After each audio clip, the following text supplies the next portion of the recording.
Hello there, and welcome back to Hydroponics Daily. In a previous episode, I talked about the benefits of growing plants hydroponically, but I think I missed out a very important reason why a lot of people grow their own produce. So this is more the amateur rather than the professional hydroponics. And that is to control what goes into your food. And this includes pesticides, but it also includes heavy metals and other toxins and things like that. So in the European Union and in America and most of the developed world, your food is tested routinely for minimum residue levels, or MRLs, for pesticides. So there have to be certain MRLs for certain pesticides.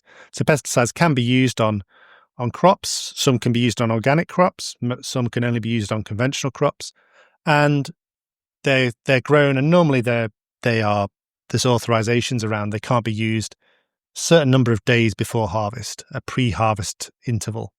However, they can be used on flowering and fruiting crops and the leaves that are eaten and things like this, just that the residues have to break down and they have to be at this limit before they are eaten. But there still is pesticides there. And obviously not every cabbage and every lettuce is tested. So you could have higher than the minimum amounts. And so that's a concern for people. And people if you want pesticide free, you can grow in a grow room and exclude all pests. And so you wouldn't need any insecticides or miticides if you were really good at controlling that. So that's a really good reason to grow hydroponically indoors. So the ability to remove pesticides. So even lots of the vertical farms, commercial hydroponic units, they say no pesticides are used in the production of this. And if you're buying fruits and vegetables in a supermarket, people don't care. They might say they care, but they don't care. They're just going to buy on price and looks. Certainly in the UK. In the Mediterranean, they might squeeze a tomato or smell it and judge it that way, but not in the UK, certainly not. It's all just looks and price. And so that's what they're based on. They don't care if it says pesticide free on the packet or on the description. Whereas for me, when I'm growing my tomatoes, I care deeply that I know what's gone into them. And so I don't care if my tomato cost me 5 times as much to grow and was a ball ache to grow.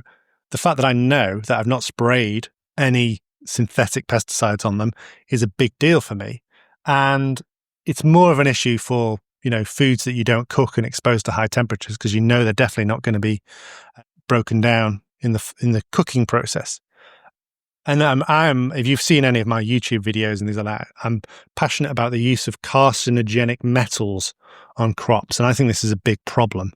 The use of things like nickel and cobalt, but also things like copper in organic farming. I think they're highly poisonous. I don't want them in my food, especially organic food. And so if I can grow as much produce at home without the use of these chemicals, the better. I really want to grow really good crops. And I think, we are developing new ways to reduce pesticide usage and things like this. I always look back at old footballers, old soccer players, and you see their receding hairlines at age 25. And I think that's probably due to the amount of pesticides and horrible chemicals they've eaten over the years. How does it explain why these men are so bald so young and stuff like that? Because they've been poisoned their entire life, and lead paint and things like this. Lead is the reason I'm doing this podcast today is because I read a report about lead in water, tap water, and in the soil in Wales in the UK, and how the government just hasn't been testing for it. It's been leaking out of all these old lead mines and poisoning the soil and stuff like that. So I think, even if you're growing in soil in your back garden and you haven't lived there, you don't know what the soil was used for. You don't know what the land was used for before you were there. It wasn't virgin forest in most cases where most people live. So you don't know. And if you've got an allotment in the UK, there's probably been 50 people there before, and someone might have used something like mercury salts back in the 1920s and things like this. So in hydroponics, you can exclude anything that might be in the soil remaining, things like metaldehyde, or some of those pesticides I've talked about in the past, which still get detected even though they haven't been used since the 1970s on squash crops and things like this. So hydroponics, you can exclude the soil and all the potential toxins that are in there. You can exclude insects, so you don't need to use insecticides. Places in the UK and America where you've got really toxic industrial soils, even where people live. Like there's a town called Corby in the UK, and it had a iron factory making steel plant, and loads of new houses have been built there, even though the soil's poisoned. And the people who live in those houses aren't allowed to grow fruits and vegetables in their gardens because of that. So they would have to grow hydroponically. Maybe someone should set up a hydroponic shop in Corby. There isn't one. There's no grow shop in Corby. There is in Wellingborough nearby, and there's one in Kettering, all these small towns. But there's not one in actually Corby, where the steelworks were. Interesting fact about Corby, there's loads of Scottish people in Corby for some reason. They're all brought down to work in the steelworks. So most people speak like me, but about a third of the population speak with a strong Scottish accent. So I think hydroponics, the ability to grow your own produce and reduce the amount of pesticides and other toxins, heavy metals in there, is a really big opportunity and a benefit that's often overlooked. If you use in reverse osmosis, you can get those heavy metals out of the water, things like the lead, carbon filtration of the water, things like that will get them out, where otherwise they could be harming your health, especially if you are growing plants in soil.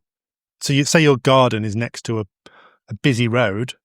Well, in the 1970s and 60s and 80s, lead, petrol or gasoline, as it is in America, that would be pumped out and that would bin in the soil. And that's not gone anywhere because lead doesn't just leach out very easily.